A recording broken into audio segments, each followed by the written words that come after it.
Neverland Ranch, Michael's escape or his prison. The dark truth. For 20 years, the world saw Neverland Ranch as Michael Jackson's fantasy kingdom, a 2,700-acre playground where the king of pop lived out the childhood he never had. Roller coasters, a zoo, a movie theater, carnival rides. The media called it eccentric. Fans called it magical. But here's what most people don't know. Neverland wasn't just Michael's escape from the world. It became the very thing that trapped him. There was one moment, one specific decision in the ranch's history that transformed it from a sanctuary into something far darker. And trust me, by the end of this video, you'll understand why Michael Jackson could never leave Neverland even when he desperately wanted to. Let's dive in. Let me paint the picture for you. In 1987, Michael Jackson was at the peak of his career. Bad had just dropped. He was the biggest entertainer on the planet. He could have lived anywhere, bought anything, done anything. And what did he do? He purchased a 2,700-acre property in Los Olivos, California for $17 million. The Sycamore Valley Ranch. Within months, he'd transformed it into something the world had never seen. He renamed it Neverland, after the magical island in Peter Pan where children never grow up. That detail matters more than you think. Michael didn't just buy a house. He built an entire world. A private amusement park with a Ferris wheel, carousel, zipper, octopus, pirate ship, wave swinger, super slide, dragon wagon roller coaster, a zoo with elephants, giraffes, exotic birds, reptiles, a movie theater that seated 50 people, an arcade, a train station with a working steam locomotive. This wasn't decoration. This was infrastructure. Michael was building a fortress. Now here's where it gets interesting. Everyone assumed Neverland was about Michael living out childhood fantasies. That's the surface story. The press ran with it. Michael the eternal child, never wanting to grow up, building a playground for himself. But that's not what Neverland was really about. Anyone who's spent time around high-level entertainers knows what happens when you reach that level of fame. You can't go anywhere. You can't do anything normal. Every grocery store trip becomes a mob scene. Every restaurant meal gets interrupted. Every walk in the park turns into a security nightmare. Michael Jackson couldn't experience the world like a regular person, so he built the world inside his property. Think about what that means. Neverland wasn't Michael running away from adulthood. Neverland was Michael creating the only space where he could exist without being Michael Jackson the icon. Inside those gates, he could ride a roller coaster without thousands of people watching. He could watch a movie without fans climbing over seats to touch him. He could walk through a zoo without being followed by photographers. This wasn't escapism. This was survival. But here's the kicker. The very thing that gave Michael freedom became the thing that isolated him. Because once you build your own world, you stop needing the real one. And once you stop needing the real one, you forget how to exist in it. Michael started spending more and more time at Neverland. Days turned into weeks. Weeks turned into months. By the early 90s, he rarely left the property.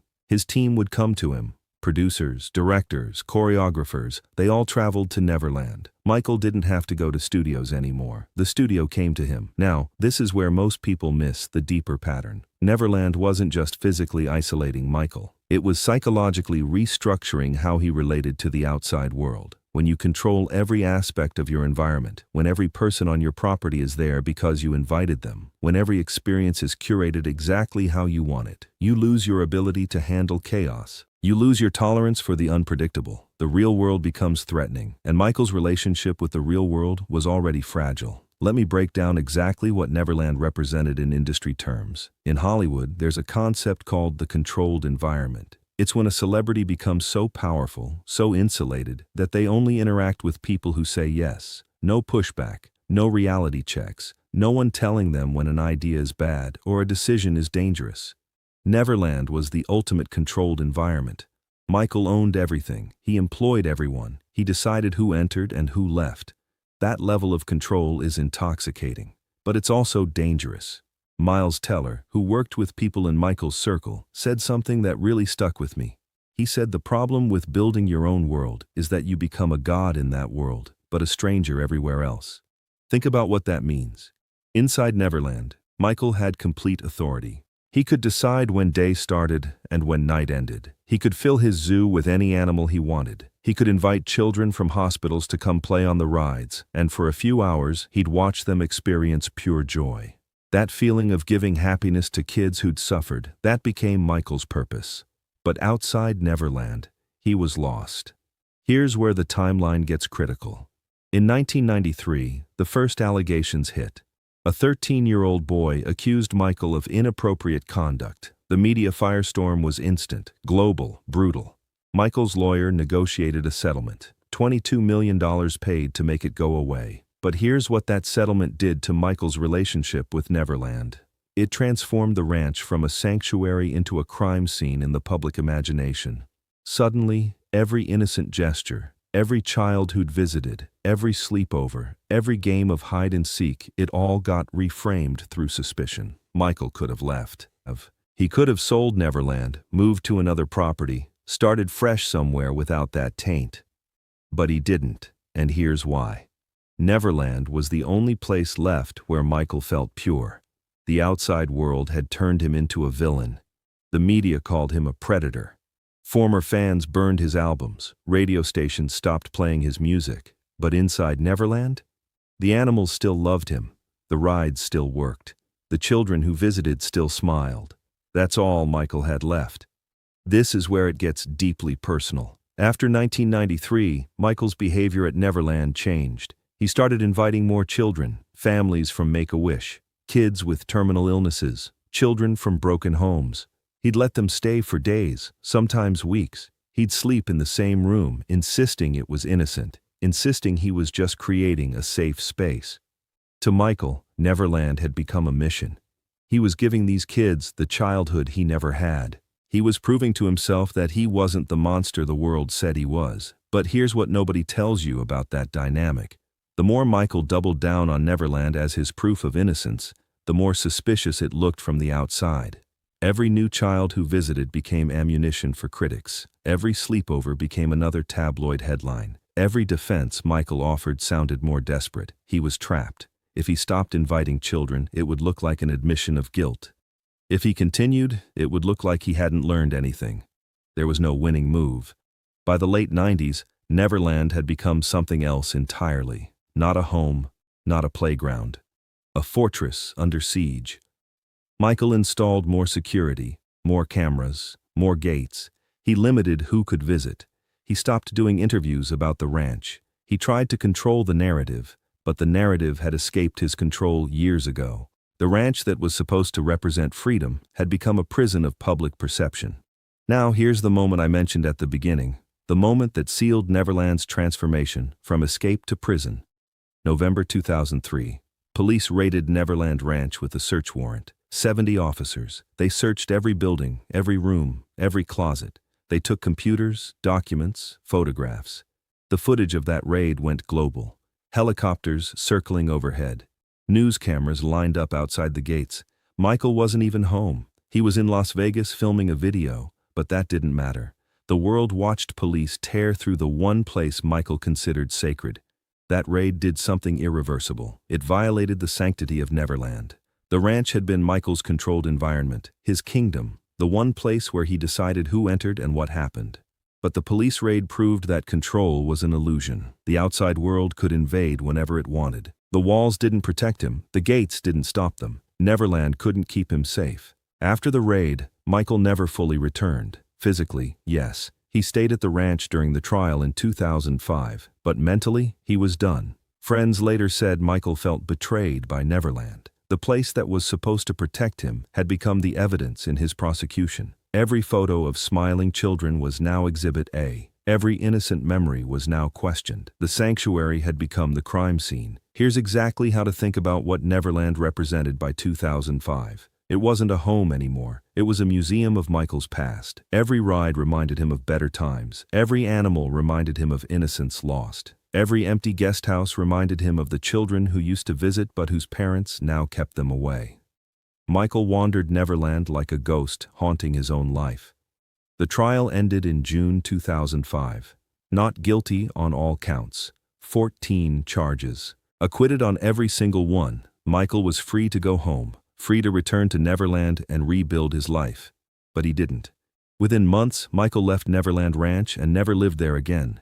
He moved to Bahrain, then Ireland, then Las Vegas, then Los Angeles, anywhere but Neverland, the place he'd spent 20 years building, the kingdom he'd created as his escape. He abandoned it completely. Here's what most people don't understand about that decision.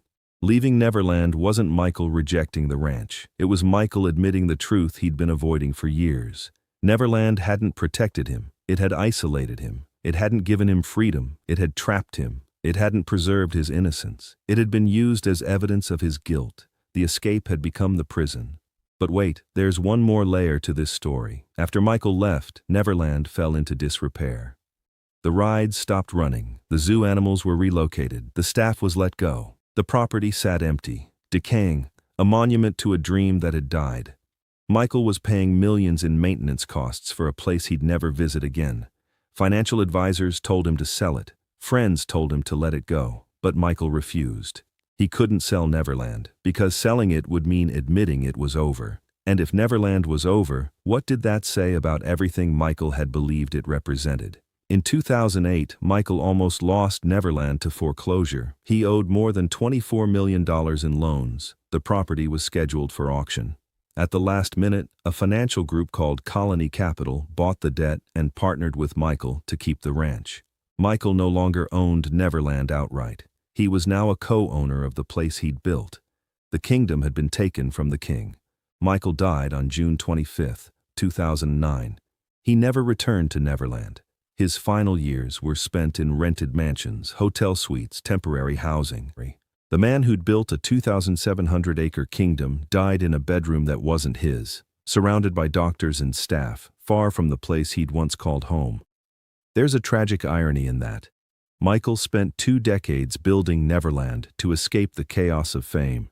And in the end, fame destroyed Neverland and left Michael with nowhere to escape to. So remember that moment I mentioned at the beginning, the police raid in November 2003. That was the moment Neverland transformed from sanctuary to prison, because that's when Michael realized the truth. No matter how high the walls, no matter how much control he had, no matter how perfect he made his kingdom, the outside world could still invade. The escape was an illusion. The prison was real. Neverland Ranch wasn't just Michael's home. It was a 2,700-acre manifestation of his psychology, his need for control, his fear of the outside world, his desperate attempt to hold on to innocence in an industry that devours innocence. It was his greatest creation and his ultimate downfall, because in building a place where he never had to grow up, Michael forgot how to exist in a world that demanded he face reality. Here's exactly what Neverland reveals about Michael Jackson. He wasn't running from adulthood. He was running from a world that had taken everything from him and given him fame in return. A world that had stolen his childhood and replaced it with recording studios. A world that loved him for his talent, but couldn't accept his humanity. Neverland was Michael's attempt to build a world that worked differently. A world where kindness mattered more than profit, where joy was the priority, where children could be children, and Michael could finally be the child he never got to be. But you can't build a perfect world inside an imperfect one. Eventually, the imperfect one breaks in, and when it does, the perfect world shatters. That's what happened to Neverland. That's what happened to Michael. So there you have it. The dark truth about Neverland Ranch. It wasn't Michael's escape. It wasn't his prison. It was both, simultaneously. And that's the tragedy nobody talks about. The place that saved Michael Jackson was the same place that destroyed him.